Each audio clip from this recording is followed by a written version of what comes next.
All right, guys, welcome back to the Old Glory Red Report, supporter channel for the supporters, by the supporters. And real quick, I just want to say congratulations to my Liverpool on winning the Champions League. I won't talk about it much tonight because I see the disdain already in some people's faces. But yeah! All right, anyways, moving on. We're going to talk about the Fresno Cup and the Open Cup. We're going to talk about San Antonio post-match and how we did there. We are building a little confidence, so maybe we'll talk a little bit more of that. We're going to jump into New Mexico at the weekend, and then we have a couple topics that I want to talk about at the end that might excite some people. So we'll get to that coming up in just a minute after these title cards.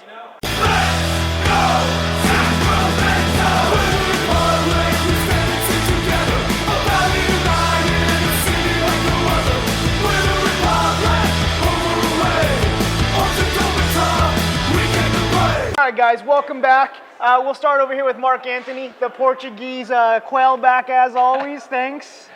Scott Brew, You've seen him dancing with TBB up there in front. You've seen him cheering the boys on, having a beer up there. He's our capo in TBB. Thank you for being here, Scott. We appreciate it. Like it. I'm Casey J. I don't have an impressive intro for myself, so I'm just going to say that. We'll start with the Open Cup. We did play Fresno. We beat them in the league before 1-0. We also did beat them in the Open Cup 1-0. Good on us. I guess we'll consider them a rival. We say they're a rival, and how they've been performing this season, me and Mark have talked about how it's good to get that double win over them so far this season. Right.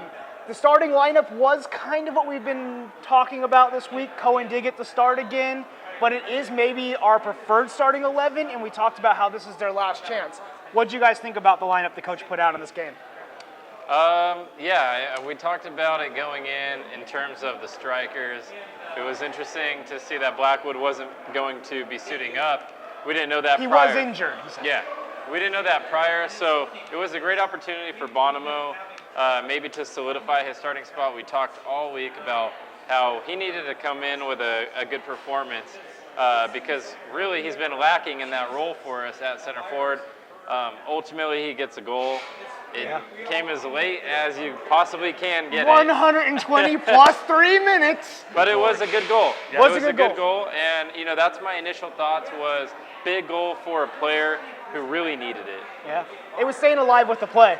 I think the defense finally showed up for the first time in a few weeks where we've had some 4-goal games that we've had to endure. And I tell you, when we were in Vegas, it was really hard after that third goal to get our cheers going because God, they throw confetti after every goal. It's a party in Vegas every time they score. So it's good to have that defense finally shored up. Cohen is back in the lineup and everyone else for 120 minutes. You got to understand that extra 30 that we put in there still, and then get that extra 3-minute goal and moving on against Fresno, which Fresno has been tough this year. They're second in the league, and we've just been the only team that's been able to beat them. So, and I love that. Yeah, we gave them their 2 big defeats so far this season. So it's a team that, all due credit to them, they are a rival for us now. We have to consider them that. I'll bring that up in the argument later about those blue jerseys. But anyways, overall, though, the performance kind of still was lacking from both teams in this night. I think it was a boring first half. The highlights of the first half are pretty much 0 to nothing. The second half was pretty boring. We got into overtime. The game got a little tired, a little sloppy. We did see a few more. What did you guys think about the length of the game and the build-up to that? Well, I think we can't forget Sam Warner scored. It didn't count, but he did score. It was considered offsides. Yeah. No. His goal off the crossbar. Oh, yeah. The one that bounced in. It crossed the line. Right. You're right. I want to point that out because that was an amazing individual run from him. He takes the ball near half field, dribbles by a couple guys, goes to his left, beautifully struck ball. Unfortunately, I think he was so far from the goal that the linesman wasn't in position to actually see the ball cross the line with no VAR or goal line technology. There's nothing to back it up. It's just old school, the eye test, and from a referee who's 30 yards away, hard to call it. But we saw, on the TV replay. So I did want to point out that even though we only scored 1 official goal and it came late, we might have been able to win that game in 90 minutes. That would have been good for us, too, because we did not need that extra time by any means. Right. I think that, Fresno came in and played some good defense. So did we. Playing defense back and forth, obviously, to the fan, it's boring. But to the guys that play, like myself, I play defense.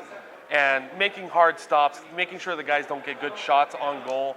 that's important. And unfortunately, it doesn't show well. There's not good run of play, but when guys are in the right position and everything like that, and they're not scoring, I'm still happy.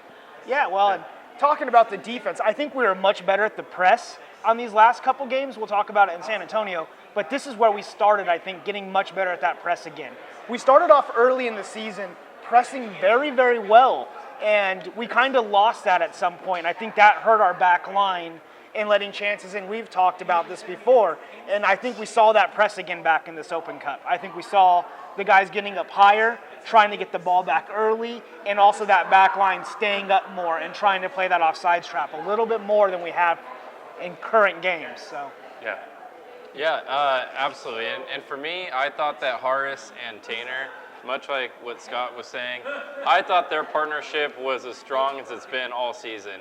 We've seen our center backs kind of lack in communication a little bit at certain points. The Vegas game stands out to me. Right. And other games where we have been giving up, like you said, multiple goals. Not just giving up one goal a game, but 2, 3, 4. 3 and 4 is where it starts really hurting. And Horace and Tanner kept it really clean in the back. There was not a lot of gaps given up, and because of that, the chances were really speculative from Fresno. You saw shots from the outside, no clear-cut chances for them. So that's beautiful, because if you can go into games, it's hard for our team to score. Let's be realistic, right? We don't have a team that's going to score 3, 4 goals.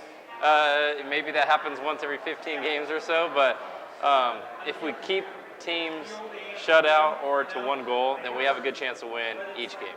Yeah, I thought it was going to go into penalties. We were in the stands talking about it.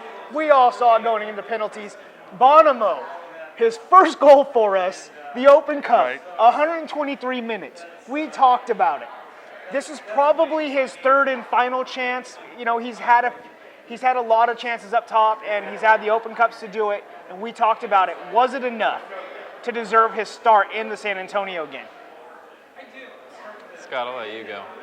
Well, I don't know.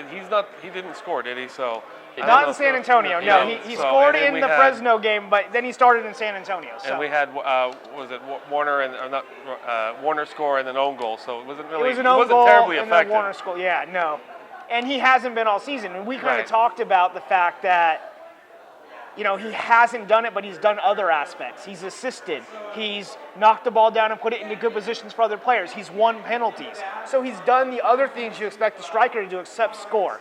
And we said he kind of needed to score in the Open Cup to prove he can do it for us. Right. Yeah. Technically, after 123 minutes, he did it. So, I don't know, Mark, what do you think? Was it enough? I mean, he scored, and it was a good goal from him. I think that getting on the end of headers, getting on the end of crosses is probably going to be the best way for a player like him to score. Right. He's not a Kamawasa, a Bijev, or a Warner, or guys who are a little bit more agile, creative on the outside, maybe have a shot from the outside. He is a big body. He's a guy that needs to get in there and win those headers, get on the end of those crosses. Did he deserve to start against San Antonio based on his performance against Fresno, excuse me? Definitely. Because, like you said, he had a good game, and he capped it off with a goal. Yeah. Now, I have thoughts on his performance against San Antonio that we can jump into a little bit later. We're about to move on to that right now. Good transition. All right, so let's just do a man of the match for this game real quick. I personally, with Warner, you talked about the goal that came off the crossbar. He looks lively for us. He was taking players on. He's just our best player right now, so it's just so easy to go to him. Did you get someone different, Scott? I got to go. Even though we just talked about Bonomo, I got to give it to him for the game-winning goal. I mean, he did win it on the night as well. Especially on the corner. We love it having guys score on the corner. It feels like we have so many corners sometimes that we can't get people to score. But in actuality, we do get on occasion people scoring on corner kicks, and it couldn't come at a better time. He's the man of the match for me. He won it on the night, so that's fair. Yeah, I'm actually going to give it. You guys both great selections. I probably would have picked either one of them, but. I'm actually going to give it to the partnership of Horace and Tanner. I know it's a little bit of a cop-out, but man of the match. I'm going to give it to them because we're living in the 20th century. Our center backs had been just on different pages for a couple games in a row, and I thought them being able to keep it real tight against a really good Fresno team. Christian Chaney gave us problems in the first matchup with his size and his speed. And I thought, hey, they didn't give any of those attacking players the light of day in the center part of the park, so I give it to them. Yeah, I think we see the center back pairing that we saw early on. We're seeing the defense and, like I said, the press that we saw early on. So that was very impressive from that game. We will move on to the San Antonio game, which is another win. We got 2 wins in a row. I mean, that's a big thing for this season for us, right? We'll 2 back-to-back victories. We should be running on a high. I think this is the happiest tone video we've had in such a long time. It's been a long time. It's been a long time. 2 it games really has. almost in a row where we had 4 goals scored on it. That's hard to endure. Let's just sit and sink that in for a minute. Losses are one thing, but 4 goals. The first 72 minutes of the game against San Antonio, I was pulling my short hair out because, man, we just could not get that round ball into that net. I mean, we did everything else on the field. We passed well. We created well. We crossed well. We got an offside goal. Yeah, that was the offside goal I was thinking about. We had a goal go in. That didn't count. We did everything that you can do without actually registering a goal. Right. And you know what? The first goal, it's an own goal. It's an ugly goal, but nobody's complaining about it. Not at all. No, not especially at all. with We will take it. Especially with that keeper that they had, he was blocking everything, and as he's had in the past. Yeah. So the only difference in the lineup was the reinsertion of Bijev as a starter. Yes. And he came in at the cost of Horde. Now, I've been a Horde fan for a while. I know John, our other member that's not here tonight, is a big Horde fan. Do you think Bijev deserves to come back in over Horde at this point right now? Absolutely.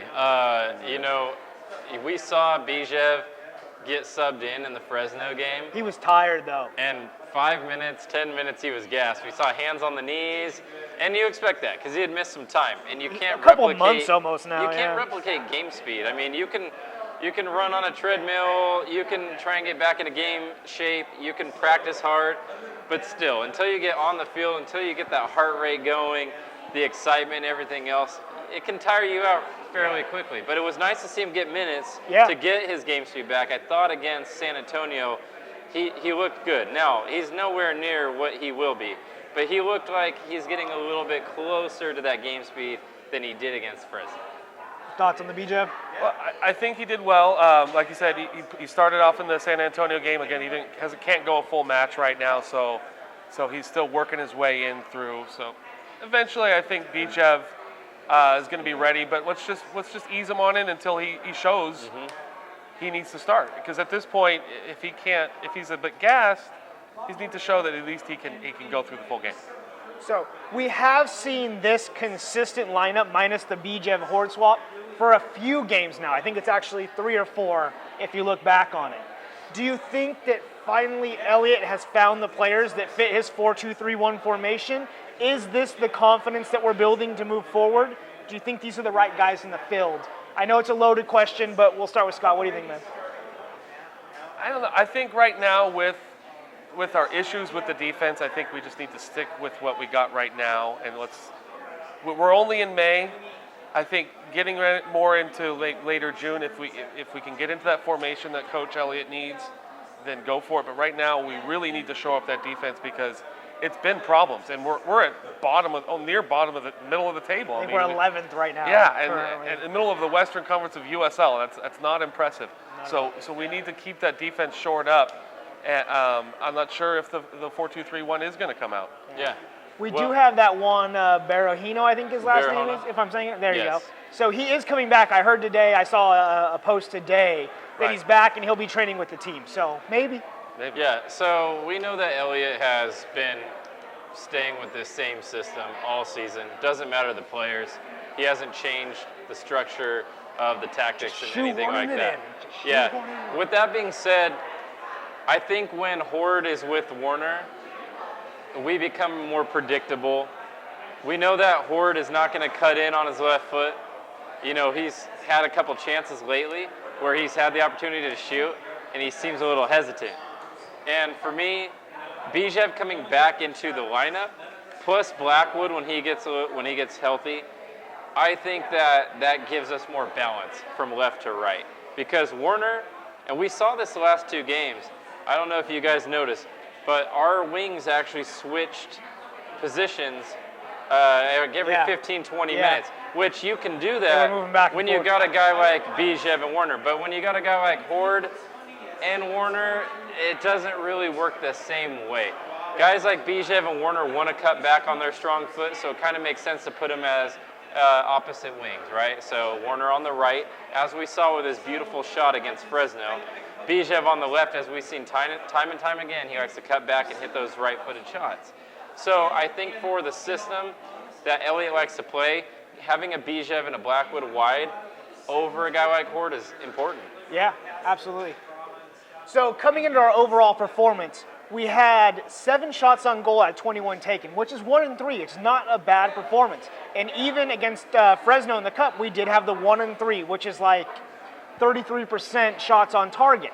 Now, in both of these games, we actually created 1 goal in each one. Now, we scored 2, but we only created 1 in each one. Sure. So we're still having the problem of creating chances. But we've seen positive movements, and we've seen the positiveness coming from like Iwasa when he came up top in that one game. We talked about it, where we were creating more clean-cut chances. Do you think it's only a matter of time before we start scoring more now? Are we seeing that positive move forward? I don't think right now. I think right now we're just trying to, like I said, shore up that defense and make sure that, we're getting good chances, and like you said, we're getting 1 in 3 in. That's better than early on in the season. As long as we keep getting those opportunities, eventually the finishing will improve. Bijev needs more time. Bonomo, if he's right there in the middle, he can finish like he needs to finish. Yeah. I'm just, because from Las Vegas we had like 20 shots and 2 of them were on target. And so we have to take that idea and we have to consider now we at least are putting the ball on net. And if you're going to score, it's the old saying, you can't score if you don't put the ball on target. Right. So. Yeah, and I've been bullish on this subject, and I'm going to hit it again really hard. I think Iwasa needs to be playing as a striker because Bonomo had 5 good opportunities to score against San Antonio. He had one that went through his legs on a cross by Bijev where he put that thing on a platter, and it goes through his legs. I just don't think that Bonomo has the finishing capabilities that we need in a striker. For me, he's a bench player. He's a guy to come in, win some balls late in games. Maybe you're trying to see out a victory. You need a little bit of hold-up play. But, man, I still think you put your best scorer at striker, and Iwasa is our best scorer. And you know what? He didn't score that first goal against San Antonio, but his run forced a defender to make a bad decision and put the ball in the back. Obviously, he didn't try to do it. He was just barely offsides on that one call. Come on, barely. No, but still, on the goal that counted, the own goal, Iwasa beats the center back. He puts the center back in a position where he has a do-or-die play. Yeah. Right. He dies, right? Like, he slides, he puts the ball in the back of the net, but Iwasa's there. That ball's going to his foot for a one-on-one with the keeper if the defender doesn't commit. And we scored again. And that was after Elliott makes the substitution to bring Bonomo off the field, put Skundrich underneath Iwasa. And I just think, look, when you have Iwasa as your striker, defenses have to respect that more than a guy like Bonomo. Iwasa has more speed, and he has a knack for scoring goals. Not only did Bonomo miss the goal where it went through his legs, he missed another one on a low cross that Bijev sent through in the second half.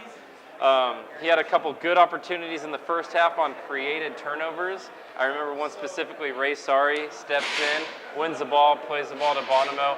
He gets a good shot on goal, and it's a good save. But I still think maybe Iwasa scores that opportunity. Yeah. You see what I'm saying here? So he did look good when he got moved to up top. It was late on in the San Antonio game. I just think, like, if you get 5 good chances to score and you're a striker, you got to put a minimum of 1, probably 2 away. That's just my feeling. And for a guy who has scored 1 goal in about 12 starts this year at striker, it's just not good enough. Well, and that's kind of my point. If you put 7 on target, you should be at least getting the 1 you got and maybe 2 or 3. And it didn't look like we were going to get 2 or 3. It's still that chance is created and missed, in my opinion. Right. Man of the match on this one. Who are you guys going with?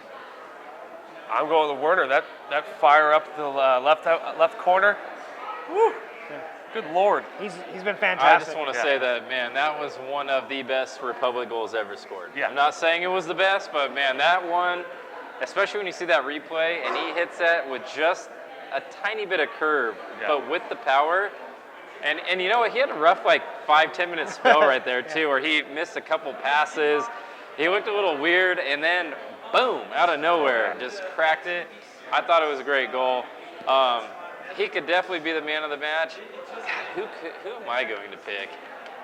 That one's a tough one, but you know what? I'm actually going to give it to Ray Sari. Nice. He did get the assist. Yeah. I really liked the game plan going into this game. I think Elliott knew we were playing a weaker team, and our press was higher up on the field. You saw in the first 25, 30 minutes, creating those turnovers deep in their half, creating opportunities. And Ray Sari, man, he reads the game very well. I love that he cuts out passes. And we talked about it going into the game, how San Antonio, we needed to shut down their center midfielders because they played a lot through the middle, and he did exactly what we needed him to do. Yeah. I agree with Warner. Fantastic. Yeah. I mean, if it's not an accumulation of fantastic performances, he did get Team of the Week, I think, or Team of the Month or whatever it was. So fantastic. Right. But like Mark, I want to mention Cohen in this one. He came back after a spell of bad performances. He got back in the Open Cup, had a good performance, not too much to trouble him in that one, but some big saves in this one. Put himself back in that goalkeeper performance that we're used to a few games ago. So my nod goes to Cohen. Warner has been fantastic, so I would give it to him, but that's it. Yeah, I did want to add one more thing. I thought Elliott, that was the best coached game from him because we saw some urgency. I think he recognized this team isn't as good as us. We're at home. We're going to force them into mistakes. And our team did. Now, should we have capitalized on opportunities? Absolutely. But that's on the players. He put the players, I think, in the positions to succeed. We should have been up 2-3 goals at halftime. When you're creating 7 chances, it's on you to take them. I mean, we were creating chances all over the place, and it's like, I thought the players came in with the right mentality. They came in with the right strategy going in. They were definitely organized, and I thought he was on top of it for sure. Absolutely. I have to give credit to Elliott in this one. I do agree with you. I think he did very well. All right, so on this segment, we're going to wrap it up. If you watch this whole thing, we appreciate it. If you're going to join us in just a minute, we will move on to the New Mexico match build-up. We're going to take a break. It'll only be a second for you, though. We'll be right back.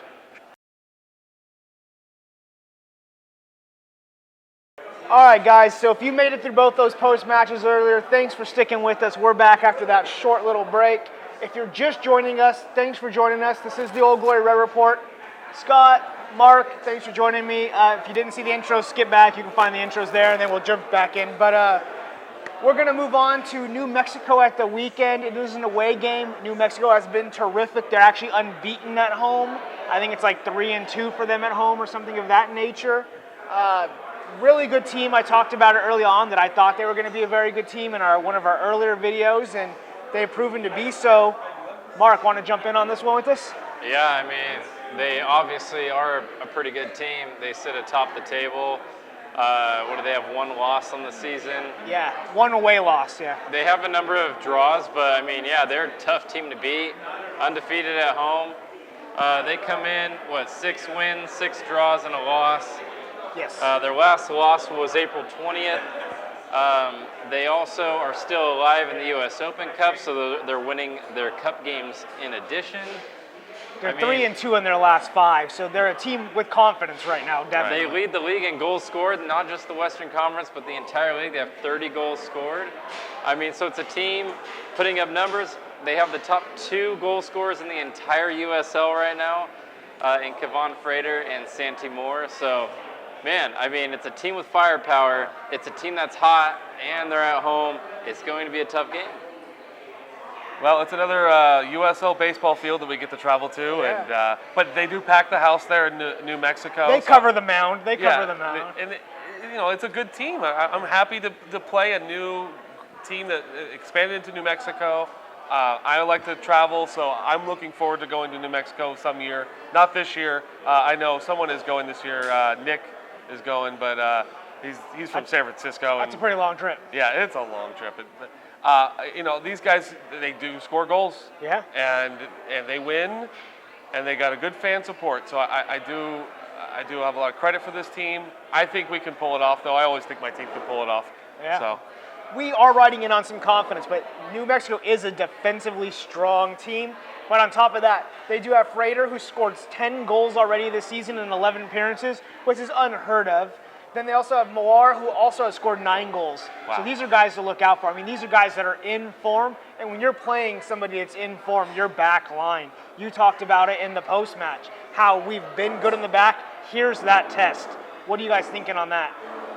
Well, I think we're going to be on another narrow field, so they do.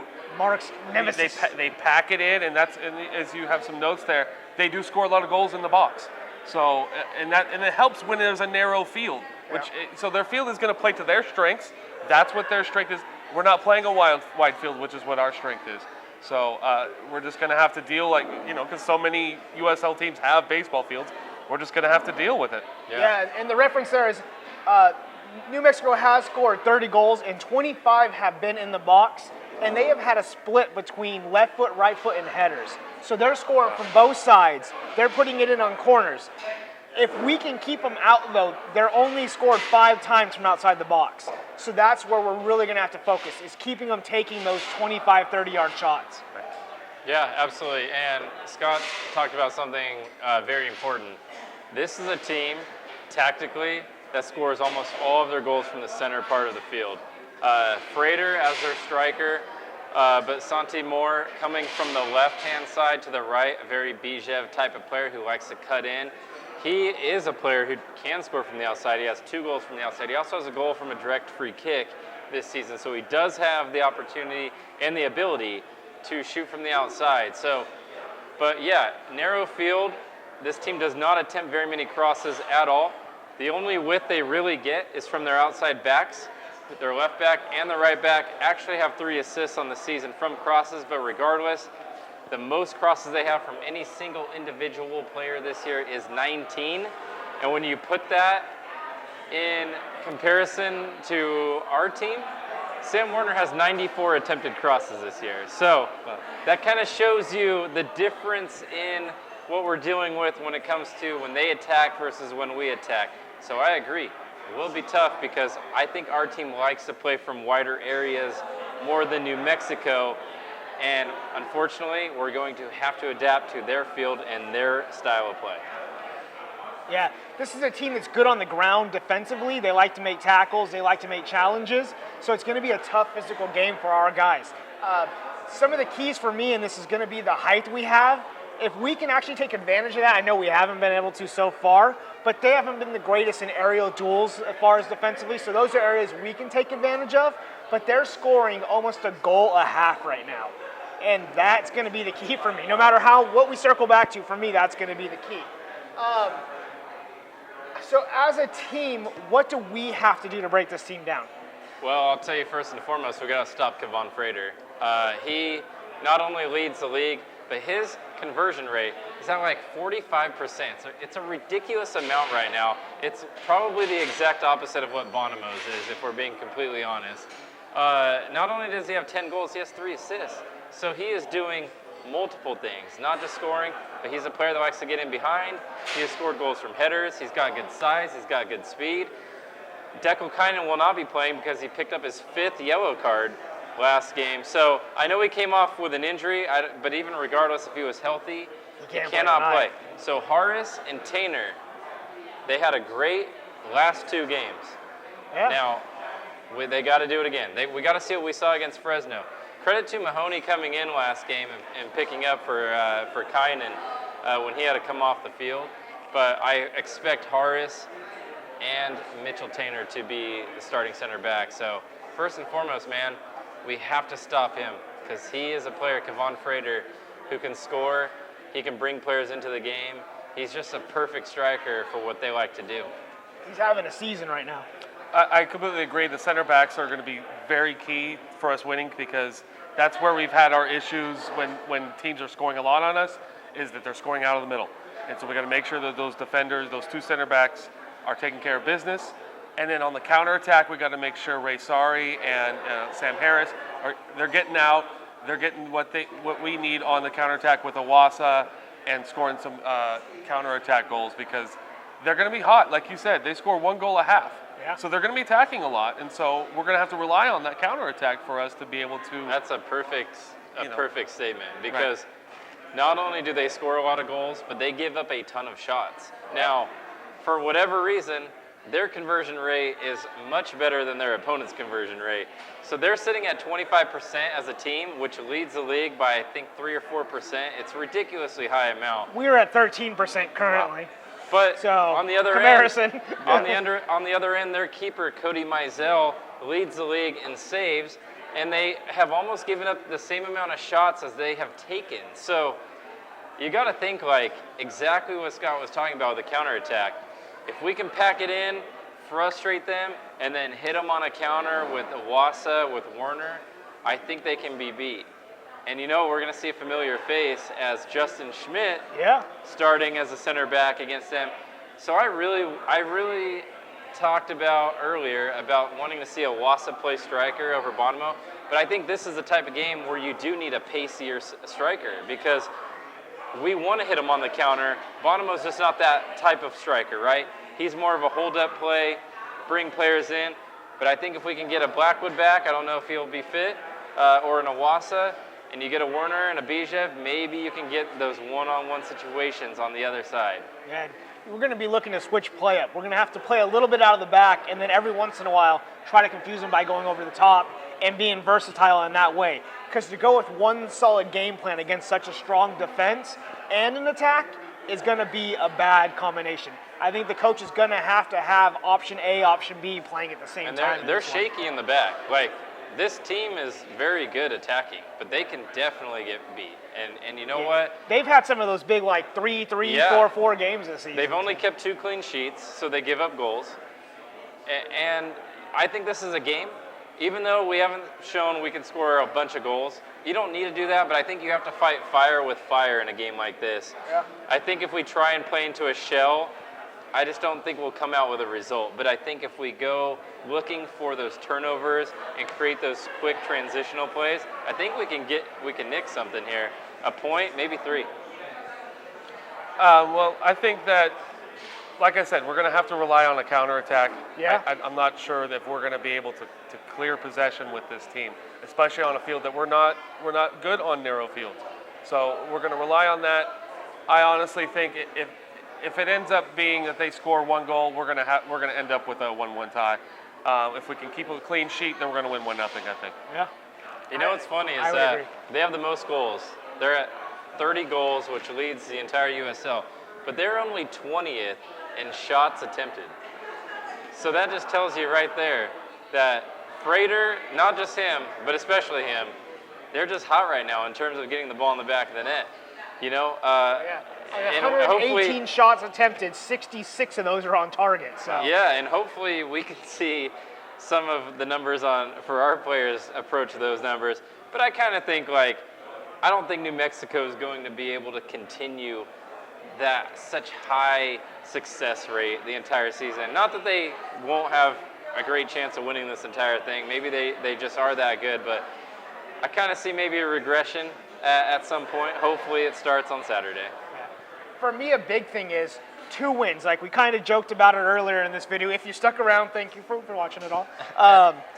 Where this is the first time we've had back-to-back wins in quite a while, especially this season, and we're going to build a little bit of confidence. How big is that for our guys going into this? Is that going to be something we can maybe take in and consider we might get that 1-0 over the 1-1 because of the confidence we're going to carry in on this? Oh yeah, the timing couldn't be better for us, for having the win against Fresno, having the win against San Antonio, going against the best team in the league. It's perfect. We're ready to go. Let's just get out there and beat them. I mean, they're playing as we speak right now. Last I checked, it was 0-0, and they're going to have only 4 days rest. We're going to have a full week's worth of rest.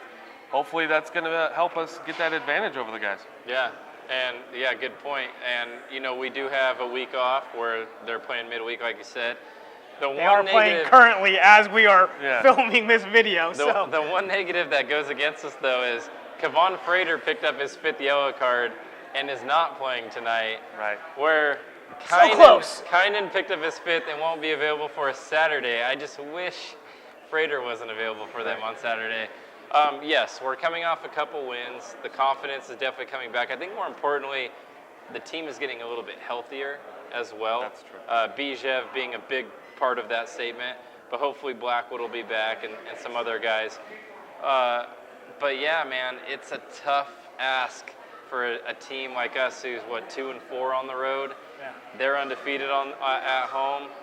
I think even though they have a midweek game, they're playing very well right now, and their best player is going to be well rested. So it's going to be a tough game, man. Yeah, I believe the coach has picked his favorite lineup, like I've kind of talked about a little bit. So let's real quick kind of go over. Who do we think starts in this game? We know Harris obviously is not in. Mark talked about that. So in the back line, it's going to be McCrary, Tainter, Gomez, and Harris. Yeah. Kind of picked it up, sorry. Yeah. So we know that. But who picks up those front starting positions? Let's just talk about those. Does Bonomo play again Saturday night?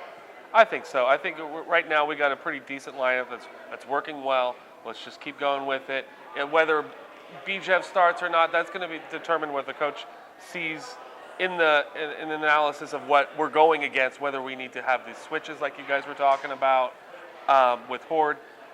Maybe we'll need to be static and keep Horde in there. I don't know. Yeah. Well. Yeah, I mean, it's hard to say that Elliott won't go with Bonomo again because that's his preferred striker He's today. liked it. But if it's me, if I'm pulling the strings, I put Iwasa at striker. I put Skundrich right behind him. I think that speed combination right there can really hurt them on the counterattack. And then if Bijev is still feeling good after the last couple games, I think you start him and Werner. I think Werner is a pencil in every game just like Iwasa is. You play them until you can't. If they pick up an injury or something like that, but right now I think those two players are irreplaceable. And the other positions on that front line can be replaced, at least until more players can solidify themselves as starting 11 every game. Yeah, I mean, I personally would like to see a 4-4-2 with Iwasa and Blackwood up top. We've talked about this in the past, but I think it's going to be the 4-2-3-1 we've seen in the past. I think he's going to put Bonomo back in. And against New Mexico, we talked about it, getting him on the counter. So maybe Bonomo does provide us that knockdown that gives Iwasa or Warner or Bijev the chance to get in. So we'll give him the credit of off-the-ball play and the build-up play. What about Blackwood if he's healthy and fit? Do you think Elliott might start him at striker over Bonomo and keep Iwasa in that attacking midfielder role like he's been playing most season?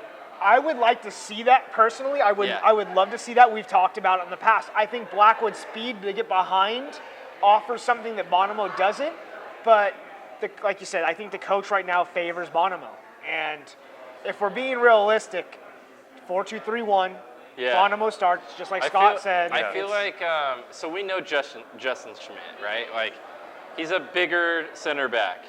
I think he's like 6'1", about 200 pounds. Somewhere around there, yeah. So for me, I think if you use Bonomo against him, you're kind of playing into what he's good at, being physical, what Justin Schmidt's being good at, being physical. Fair point. Whereas if you give him an put a little Iwasa or pacey a guy Blackwood, running behind. I mean, let's be honest.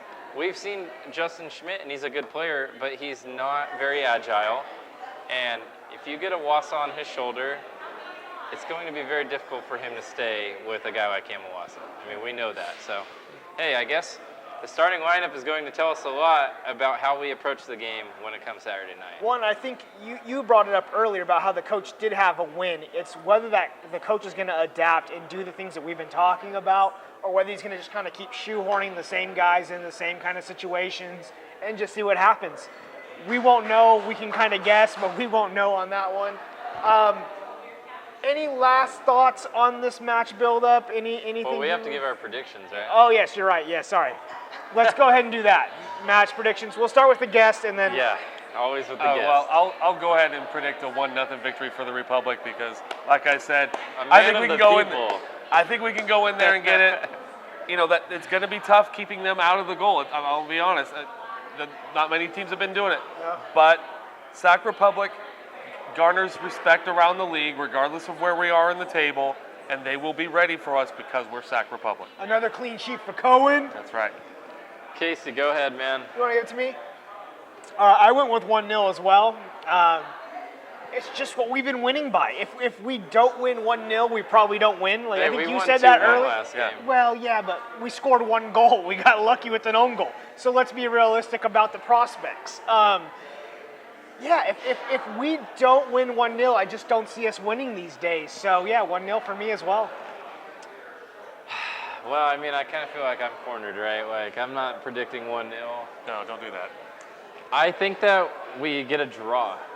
And I think The other score prediction that we may have thought of. I think we're going to give up 2 goals, but we're also going to score 2. Oh, well, I think- okay. I He think turned we're it up gonna a notch. see- He There you turned go. it up a notch. We got some on us. action for All right. 4 goals for the game. Yeah. I like it. Spicy. Yeah, all right. Yeah. I just think that, and I believe a 2-2 draw would be a very good result for us Yeah. against a Yeah, team absolutely. that's at the top. Away 2 of them 2 undefeated at home. Yeah. Oh yeah, it would be Always take that. a road point. You Yeah. continue your unbeaten streak. You keep the momentum Build the going. confidence as we talked about. Yeah, so I do expect them to score goals, but I also expect to hit them on the counter. And I think for a guy like Awasa, I just feel like this could be a game where he gets a couple. Like I just He feel, needs it. Yeah. He is still our leading goal He's- scorer, and but he's he been needs close. it right now. He's Yeah. been close lately, you know. The and- offside goal and all that. Yeah, he's been right there. We know the quality of a player he is. He's not going to be off the score sheet game in, game out. I just think it's one of those games where he pulls his team back to a draw. And I think we leave New Mexico with a point. That'd be great. I think we'd all enjoy a point coming back. Oh, yeah. 3 points would be great. I'm going to say 3 points would be great, but Absolutely. a point we'll take. We'll absolutely take. So we're going to wrap up this section of it. If you have any comments, put your score predictions down below. Your starting 11, what you think the coach is going to do down below, because we'd love to hear from you guys as always. If you stuck around for both the post-match and the match build-up, we appreciate it. You were awesome. Thank you, Scott Bradford. If you haven't, thanks for joining us for this one. We're going to move on to what we call the Republic Talk portion. We're going to talk about the new blue kits, and we're going to talk a little bit about the United States in the World Cup for the Women's World Cup, the Under-20s World Cup, and we're going to talk a little bit about the Gold Cup coming up. We won't go into too much detail, but we're going to touch on it. So we'll be back in just a second. All right, guys, so if you joined us for both the post-match and the match build-up, we appreciate it. Thanks for sticking around. This is the Republic Talk portion, and one of our big topics today are going to be the new blue jerseys, the city jerseys. It seems to be a divided front by supporters, I'm going to say, Yeah. to keep it nice. Some people like it. Some people think it's blasphemy beyond all belief. Scott, why don't you just start off on this? What do you think about it, man? Okay, well, there are 2 aspects to it. 1, the fashion aspect, and 2, does it belong with my team? Agreed. Okay. I 100% agree. And as far as belonging with my team, there's the city thing with the Tower Bridge little things on it, and that part's cool. But it's blue. What is blue? Now, I'm a Chelsea fan. Blue is the color. Football is the game. Sure. I'm happy with blue. What if with Chelsea the wore excep- a bright red jersey as their third They've kit? never wore red, and they will never But wear what red. if they wore a bright red jersey? And that's what. And you bring up a good point. I'm not happy that they chose blue because blue is Reno's color, and screw Reno. Reno, Fresno, San Jose, LA even wears blue on Yes, occasion. even it's galaxy blue. All 4 of them. Like, But as far as the fashion aspect, I'm not the fashion expert. I think someone should wear it out to Gay Pride this weekend and see how it works. Have you guys seen How I Met Your Mother? If you don't know if Yeah. you guys watch that show. You guys remember the red boots? yes. And how did he know if he's going to wear the red boots? He went to a gay person, asked him, do these work? And he says, what does he say? He says, pulling them off. Yeah, I mean, So if a gay person comes up and looks at my shirt, he asks, is this work? And they go, pulling it off, then it works. initial thoughts. You asking me? I'm asking you, Mark. I know you put fire ready? emojis You down ready? when it You first ready came for out. this? Yeah, I want to hear it. I am a captivated audience. I think that Scott just gave the most respectable response to not Oh, liking I'm the- disappointed. I think he's right. Let He's me right. finish. But for the other 99%ers that don't like this kit, I feel like it's just a reason for them to be mad about something. Look, I get it. It's blue, but it's a third kit, people. It's a third kit. It's not our home kit. It's a third kit we wore at home. Hold on. It's a third kit we wore at home. That's when you wear them, is at home. You don't wear a third kit at home. You always wear You your wear a third kit when you match differently for an away game. Just like we wore the black at home last year for 5 I didn't like that either. Okay. You wear your third kit at home. You can wear it on the road. There's no rules. I mean, you can do what you want, but it's blue, whatever. Next year it's going to be green. The year after that's going to be yellow. The year after that's going to be pink. Whatever, right? So I'm buying those. I think green and pink I'm in for. I'm in for the yellow, man. The jersey itself, yellow's cool too. Yeah. The jersey itself I think is nice. I mean, I do like, I think the accents on it are small enough, far away, where it doesn't The tchotchke? Yes. Yeah, where it doesn't look really awkward. God, it looks like a tchotchke. It's doesn't tchotchke. it? It is such a tchotchke. Although when they did the release, when they did the full body kit release, it was blue, light blue. And I have to admit, I liked that better than the white And shorts. then we see blue, white, blue, and I'm like, where was the change? Now, I know it looked a little Man City-ish, and I'm not the biggest Man City fan. Little Man I City. don't know. There was definitely someone in the front office. It's like Man City colors, please. Brent, we're looking at you. I just think it's a nice jersey. I get it. We're red. But sometimes we're white, and sometimes we're black, and sometimes we're gold, and sometimes but we're gray. never blue. We're sometimes yellow, we're sometimes pink. We can even be fucking brown if you want. I don't give a shit. But we're not. Fresno's blue, Reno's blue, San Jose's blue. We are not blue. But our blues look better than theirs. I I don't think give the a front shit what it office was looks just better. like, yeah, we do it better, you know. Look, I don't mind the tchotchke. I'm not my personal favorite, but whatever. That's a personal taste thing for me.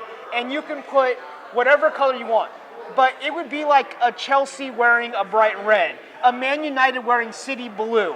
It's wrong as a football fan. If it was a city blue, I would agree with that, but we're talking about dark blue. That's a pretty common It's color. pretty damn close to Fresno blue. It's Well, pretty yeah, damn 'cause close it's to blue. Reno's blue. It's blue. So if you go baby blue in Man City or Man United, and you put a baby blue jersey on, you guys, the Man City sky blue, you're gonna tell me you're okay with that? Okay, no, I'm not saying that. But Man City blue is a special type of blue. But okay? Fresno's blue is this close The to the blue Republic that's blue at. jersey Is is just this blue. close to Fresno? It's not Fresno blue. Sure it is. It's not Reno blue. It may just not be blue. named Fresno blue, but it's damn close. Anyways, for me, you don't wear your complete rivals, and in California we have plenty of other teams that are blue. So there's a plethora of other colors out there in the rainbow you could have chose from.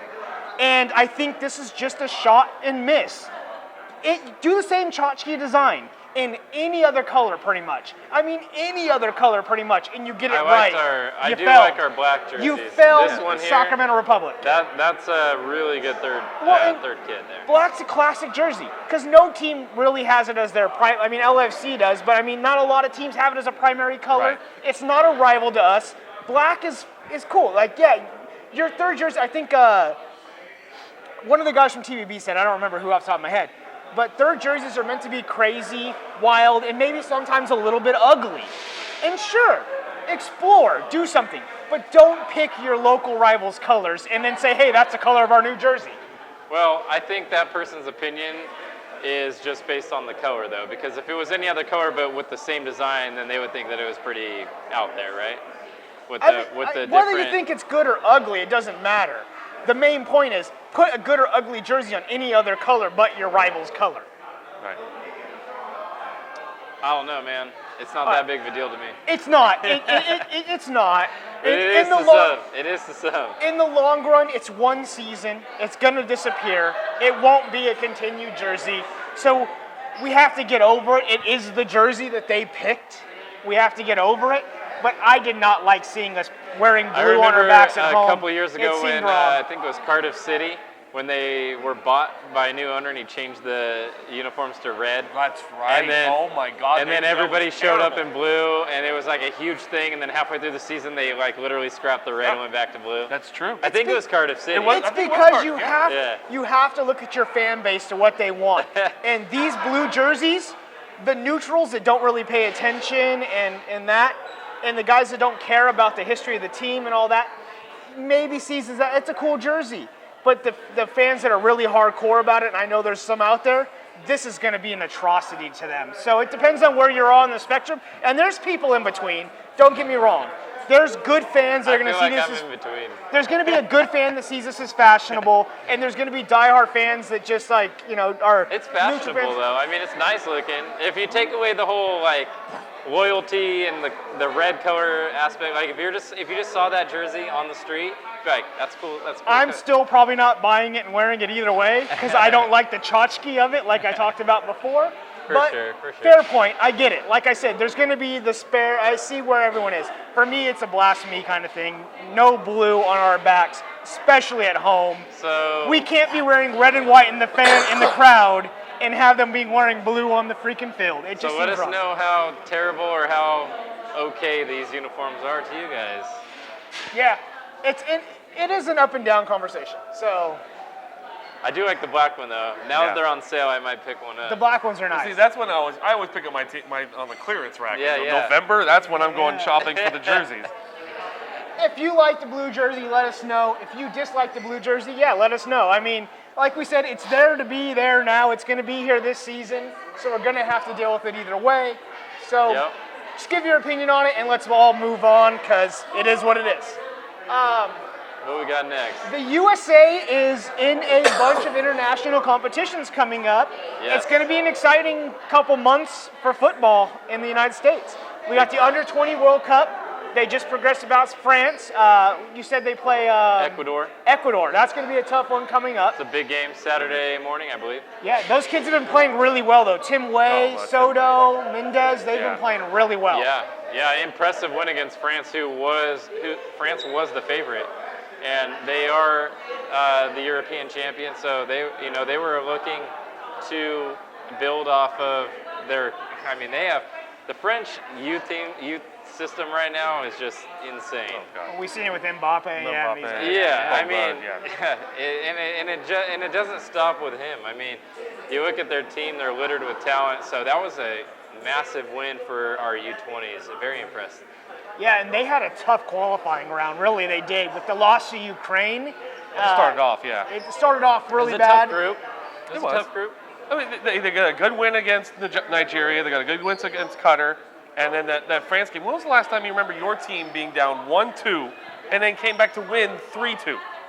I can't remember my team ever doing that. Absolutely not. And it's the way they play. Yeah. They play some really, really good to watch football. I mean, some beautiful one-touch passing football. Gives us hope for the next World Cup the senior team run. I'm ready for some of these guys to move up for sure. So another big one we got coming up is the FIFA's Women's World Cup, Held which in France. USA is actually top to win for the second time in a row. But they're not as big of a favorite as they normally are. Well, no, they've changed, from what I understand, they've changed their strategy from, using that athleticism that they've always had to going to more the tiki-taka style, keeping possession and all that stuff. And so they're having some issues with the defense because of that. Yeah, I will say though, I feel like this women's tournament is the most wide open that I can ever remember, because normally they go into this tournament as the clear favorite, and then there's maybe 2 or 3 teams that could give them problems. Not this time.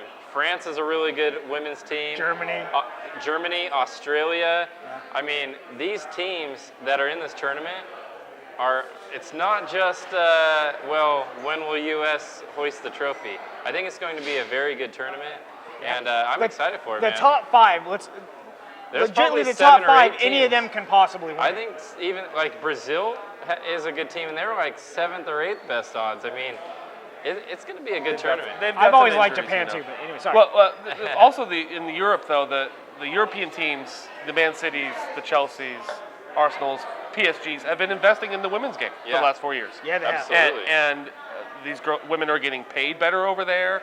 They're playing with the best players, and what happens when you play with the best players? You get better.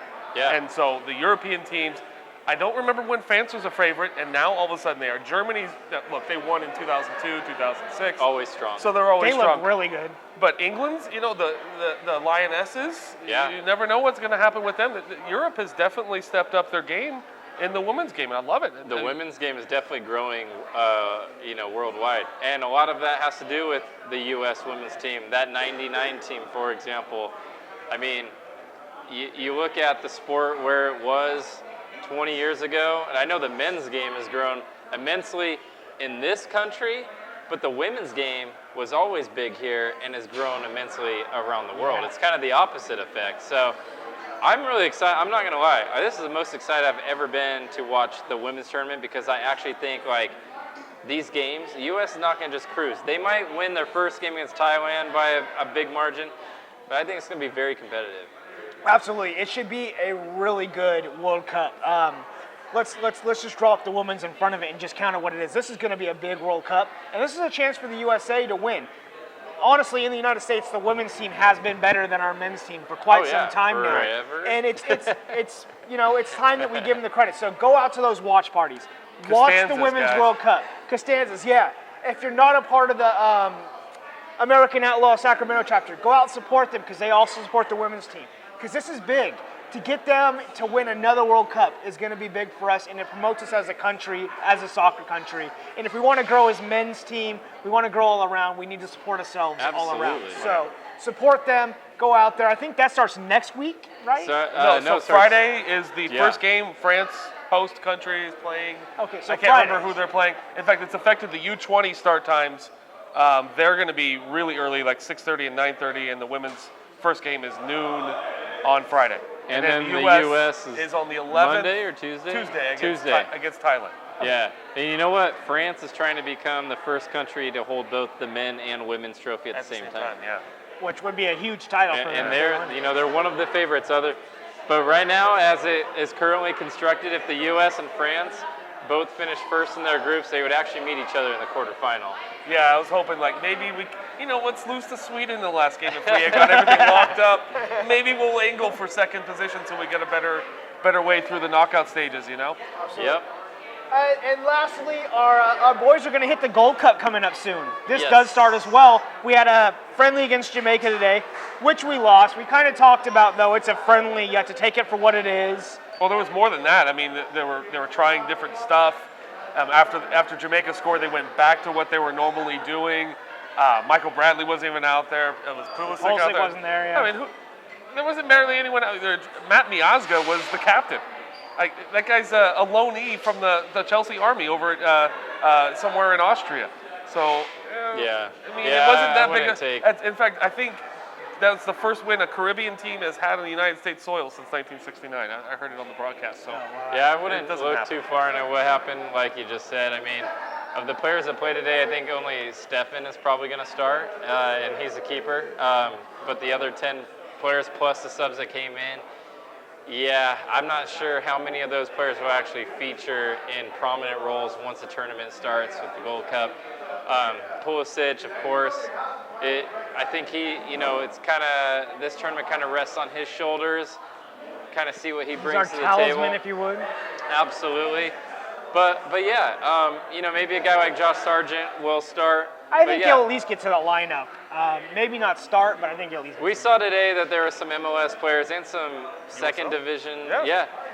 Jamaica had a few USL players. Ryan Brown from Reno played today, actually almost scored. But yeah, no, I think I know that the commentators were kind of annoying me when I was watching the game. They're like, oh, this is not how you want to start this. Friendlies going into a tournament. It's like, yeah, but none of these guys are going to make a difference on, when the games begin. And this is Berhalter's first loss. I know a lot of people gave him stick when he came in because of his brother being part of the, and et cetera, and all the drama. And there was that, but you got to give him credit. He's done well with the players that he's had available because of international duty and stuff, and teams not releasing players. He never really had the full squad in certain situations. And let's be honest, Weston McKennie, Tyler Adams, these players are Bundesliga players. These guys are of a different quality than some of the championship level players that were playing today for the U.S., and we saw a few of them. So, I mean, this was, like I said, his first loss, so we don't read too much into it. But how are we feeling going into this Gold Cup? Well, are we a contender? I think so. I mean, when I go into a tournament, I like my team, honestly, at least have one stinker. Something to remind them, you need to play your ass off. Fair enough. You're not going to just coast through a tournament. Yeah. So you have to have that, and I think that's part of the reason why they do these. Let's try different tactics and stuff, so you play like crap, so you can see, okay, we maybe can't do that. Let's go back to what we normally do, and let's figure that out. You don't appreciate what you have till it's gone. Right? Yeah. I mean, try it out, so you can have something to look. We got to get better. We can't go into the Gold Cup playing against Guyana like this. So let's get that Gold Cup trophy again. Yeah, as much as I think that this game today wasn't important, I think it's an important tournament for sure. When the games actually start, if we play like this against, play poorly and lose against subpar opponents, that won't be something that'll sit well with me. I think it's an important tournament for this group of players, especially with a new coach in his first major tournament as leading this U.S. national team. But, let's not forget the embarrassment of missing the World Cup, and that needs to be pushed away sooner rather than later. Before you start getting into games that matter after the Gold Cup, like qualifying for the next World Cup, that needs to be a distant memory. We can't see us have an embarrassing Gold Cup coming off of an embarrassing World Cup run, right? Yeah, You don't want those things to snowball. So when the guys like Pulisic, when Bradley, Altidore, if they're featured for the squad, those guys need to come good, and we need to see them. I'm not saying win, because Mexico is obviously a strong team and probably the favorite. But yeah, I think the expectation is don't get knocked out by anybody other than Mexico, at least, right? Like, you got to go all the way on this. At least make it to the final. Costa Rica is usually always a strong team. We've seen, Sorry, go ahead. I mean, Costa Rica is a good team. Yeah, We've seen them advance in a group stage, past the group stage in a World Cup. And we've seen hurdles in even Trinidad and Tobago in the past. So we know that there are teams that are going to upset us sometimes here. Panama, we play again for like the millionth time in a row. But you talked about it. We missed the World Cup last year. This has to be that confidence builder. This has to be the building block where we do a good performance here to lead us into that next World Cup. Absolutely. Because we can't miss 2 World Cups in a row. And a lot of these players may have not been part of that World Cup defeat or failure, if you would, but they're going to wear the stink with them as they progress as well. Absolutely. As well as some of the guys that stick around, like Bradley, who are probably continue to play even was with on that team when they failed in Trinidad. There's going to be a few guys that carry that. So this needs to be, for me, like you said, maybe the wash-off, but I think you need to do really well here in order to wash off that stink going into the next one. Yeah. So it's going to be big. Support your U.S. teams. Again, American Outlaws, Sacramento chapter. I'll probably put a link down here whether I get lazy or not. If I don't, Man, is this going to if he be a doesn't, great it's at month? Costanza's or Zebra. if I get lazy, search it on Google, Right. Sacramento American Outlaw chapter. June, man. June is like the best month of the Oh, year. God, yes. For You national got- team stuff, oh, God. Oh yeah, I mean it's coming, and you know what? We didn't even talk about it, but I want to talk about the UEFA Nations League. Oh, yes. Portugal 3-1. Of course, Ronaldo of course reminding Marks wants to everybody. talk Hold about on, it. Ronaldo reminding everybody that he's still the man. 3 goals today in the semifinal. Tomorrow, Holland, England, and on Sunday. That'll be a good game. Holland, England will be a good. Sunday at 11:30, Portugal will play the winner of Holland and England for that final. And also, on Sunday, I think it's 6 or 7 a.m., is the third place game. So a couple great international matches in addition to these U.S. International And matches. also the U.S. will be starting their own Nations League starting this fall, so Yep. we will also have that to look forward to. Yeah, a lot of great international soccer to It's look the beautiful into. thing about this game is that the EPL season is over and Champions League is over, and soccer just does not stop. Like it just gets even better, you know. Yeah. My wife doesn't exactly love that, but I yours do. either, huh? Mine Yours either. either? Yeah. And I love it. That seems to be a theme. Yeah. If you guys want to see us cover more of the international game, me and Mark did the World Cup. We've thought about doing some of the Women's World Cup as well as the Gold Cup. So let us know if you'd like to see us put some videos out for that. We'll have Scott maybe come back as a guest and talk about that a little bit later on. It was fun to have you out, man. Yeah, We love to appreciate you coming. Appreciate it. It's a good conversation. Mark, thanks for coming out. We very much appreciate it as well. We are out here at Fort Rock Brewing. I had a couple of the FRB Browns today. We are going to put a video out on Casino Brown, our technical guys channel, where we sample a bunch of beers from Fort Rock. So I'll put a link to his channel below if I don't get lazy. If I get lazy, go on YouTube and search it, Casino Brown. It was really fun. We are on the Beautiful Game Network as a podcast. They do a lot of great podcasts. There's a lot of teams that are on there, from MLS to USL to League One. So check those out. Facebook, Instagram, Twitter, Old Glory Red Report. If you're on YouTube, thumbs up, like, subscribe if you haven't, share with a friend. Do you guys want to say anything else before this video is over? No, I want to go home. Go home? We're I done? want to join them, yeah. We're done? All right. That's the end of it. Thank you. Peace. Adios.